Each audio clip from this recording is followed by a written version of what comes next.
Hey, happy Thursday, everyone, and welcome to CT Style. I'm Sarah Cody. And I'm Ryan Christopher. We have a few things on today's exciting show. We're going to be taking you to a family fun adventure in Oakdale, Connecticut. Not to be confused with the performing venue. Right. Yeah, it's over in Eastern Connecticut. We're going to rev it up today, so it should be fun. We also have a visit from the big guy in red and his wife. Let's say welcome to Santa, who's in the house. Can't go anywhere. You got to see Santa on CT Style. Can we get a ho, ho, ho, Santa?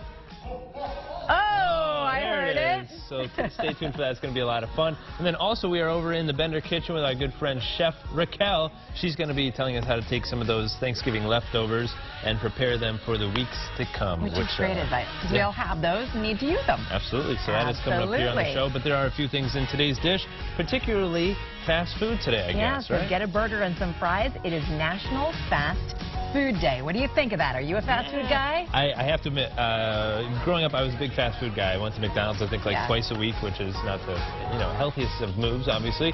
But now I'm a big Taco Bell guy. I like Taco Bell, too. So do my son. So it's like, if you don't eat it too much, it's a treat. Right. Or if it's like a little fun lunch or whatever. Right. Or if it's 3 in the morning and you may have had a few. You're up kind of late. Yeah. We can't go into why you'd be up that late. But hypothetically speaking, if you were to have a wild night out, that's maybe where you would go.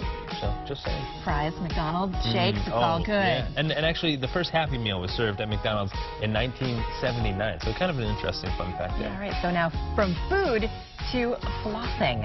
A new survey reveals that millennials are twice as likely to floss in public as baby boomers. Now, you're a millennial. Yeah, well, let me tell you here, I actually brought the... Oh, no, I'm not actually I'm so glad he's not doing it. On TV. I think it's so gross. Would you floss your teeth in front of people? It doesn't... I'm not bothered by it. I'm bothered by people now have those little... Thing? All right, look, I could see if you're like this, you have the... and then you pull the whole string out, and you're... but if you have those little... Well, I know, the flosser picks, the on-the-go picks. That's not bad. I mean, apparently they contribute, perhaps, to people flossing in public. Millennials might have more, but for me, it's like the noise.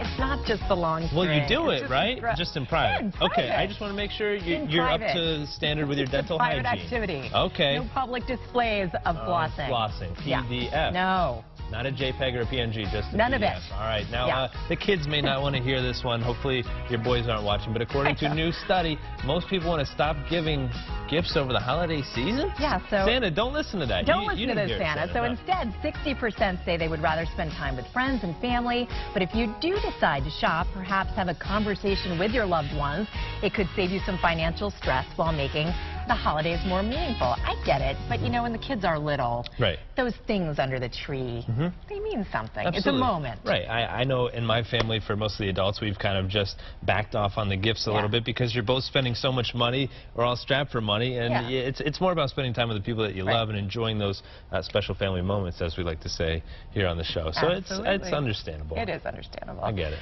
All right. Well, actor Mark Hamill gave Star Wars fans the surprise of their lives Tuesday night when he crashed a ride at Disneyland in California. How cool is that? This is so crazy. Out of nowhere appeared the beloved Luke Skywalker. Oh, and the Force is strong with this one. So let me go ahead. Hello, everyone.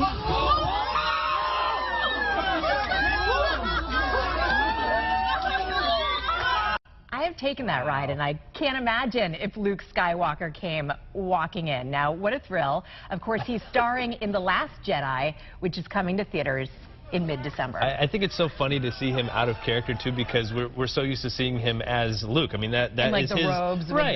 Yeah. I'm surprised he doesn't like wear that to the all supermarket. The time. Right? Yeah. You would just assume that Luke Skywalker would be getting his oil changed in his robes, but I mean that's such a cool experience for those guys, huh? Really cool. And Lady Gaga is making headlines. She stopped her show at Mohegan Sun to help an injured fan. Yeah, this just happened this past week, and the story really blew up globally. And yesterday, it took place here in Connecticut, of course, at Mohegan Sun, and both of Gaga's concerts were sold out. Now, what happened? There was a fan who was injured in the crowd, so Lady Gaga stopped the show and called up the the fan, her name was Meredith, and she actually went out into the crowd and talked to her for several minutes until the paramedics were able to come and help her out. Then she gave her a backstage pass to meet her after the show. So I think that was so cool. Now, we were tweeting about it yesterday, and some of our viewers were tweeting back good experiences that they had with Lady Gaga. Yeah. She's like known to be really kind to her fans. Yeah, it's amazing. Yeah, actually, our big CT Style fan, Dan_Act, that's his Twitter name, Dan. He sent us a really cool video. Yeah, so he delivered some roses to Gaga, and then she took those flowers and gave them to some other fans. She's a good person. It's good to know. Yeah, absolutely. Yeah. So.